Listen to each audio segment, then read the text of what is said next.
Understanding Cognitive Behavioral Therapy Basics and Applications by Lara Bortolato.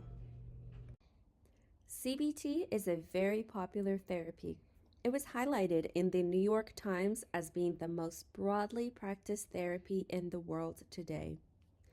Cognitive behavioral therapy is a structured, goal-oriented psychotherapy approach that focuses on identifying and modifying unhelpful patterns of thinking, feeling, and behavior.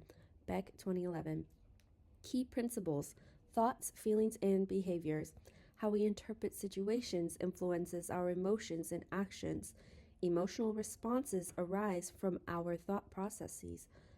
Lastly, our actions impact and are influenced by our thoughts and feelings. Historical background and development. CBT was developed in the 1960s by Aaron T. Beck.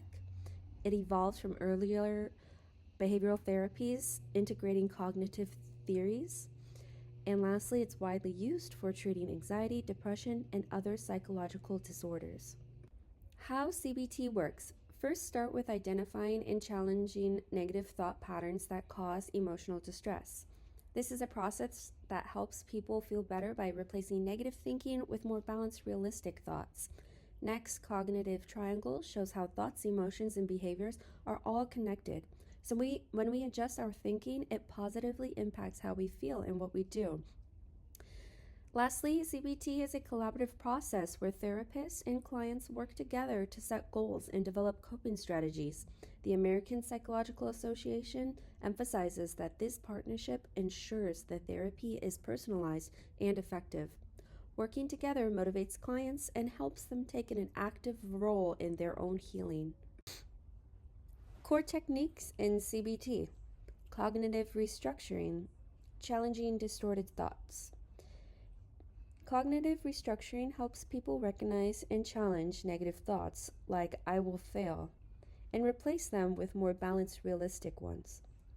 This process reduces emotional distress by improving thought patterns and increasing confidence. Behavioral activation, engaging in positive activities. Behavioral activation encourages engaging in positive, rewarding activities to counteract the withdrawal often seen in depression. Research by Hoffman in 2012 shows that this approach is crucial for reducing depressive symptoms by promoting enjoyment and engagement. Exposure therapy is gradual exposure to feared situations, and it's used to reduce anxiety and avoidant behavior. With repeated exposure, anxiety and fear decrease and people become more desensitized to their fears. Problem solving, building coping skills, teaches individuals to break down challenges and develop practical, actionable solutions. This builds confidence and reduces fears of helplessness by empowering people to take control of difficult situations. So there are a few common cognitive distortions that I've listed here. The first is all or nothing thinking, which is viewing situations in extremes. There's also overgeneralization, which is broad conclusions from limited events. Next is catastrophizing, which is expecting the worst outcomes. Then there's emotional reasoning, assuming feelings reflect facts. Lastly, there's mind reading, which is believing you know others' thoughts. Applications of CBT: anxiety disorders, generalized anxiety disorder, panic disorder, and phobias. Depression management: CBT helps alleviate symptoms of depression, stress, and PTSD. Focused care for trauma and stress.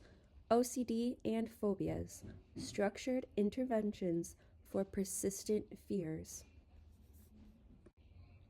Benefits of CBT: it's evidence-based. It's been shown to be highly effective for a range of disorders, including anxiety, depression, and PTSD. Short-term and goal-oriented. CBT is typically short term and focused on achieving measurable, concrete goals, making it time efficient therapy option. Beck 2011.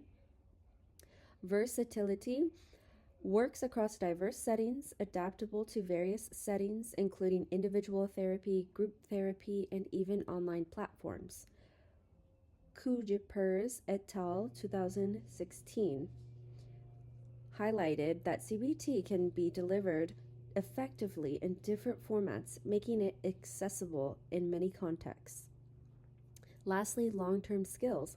CBT equips clients with practical skills they can continue to use after treatment ends, supporting long term mental health management. And that is from the American Psychological Association. Limitations of CBT. CBT requires active participation. It requires commitment from patients. Surface level focus. It may not fully address deep seated issues. Lastly, cognitive challenges. It's less effective for severe impairments. Here are practical steps in a CBT session: setting goals, like collaborative planning, identifying thoughts, like recognizing negative patterns, developing skills, such as practicing new coping mechanisms, and lastly, end it with homework, which is reinforcing skills outside of sessions. So here's a case study example.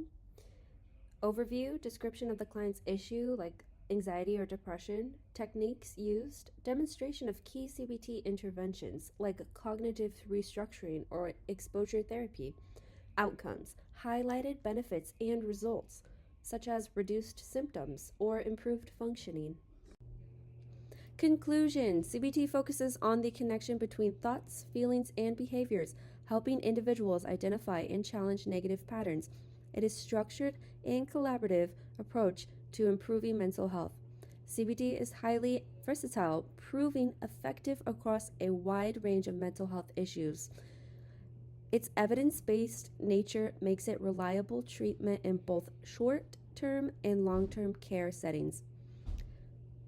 So whether through self-help books, online resources, or working with a trained therapist, CBT offers valuable tools for managing mental health. Consider exploring CBT further to take control of your well-being and seeking professional guidance for personalized treatment.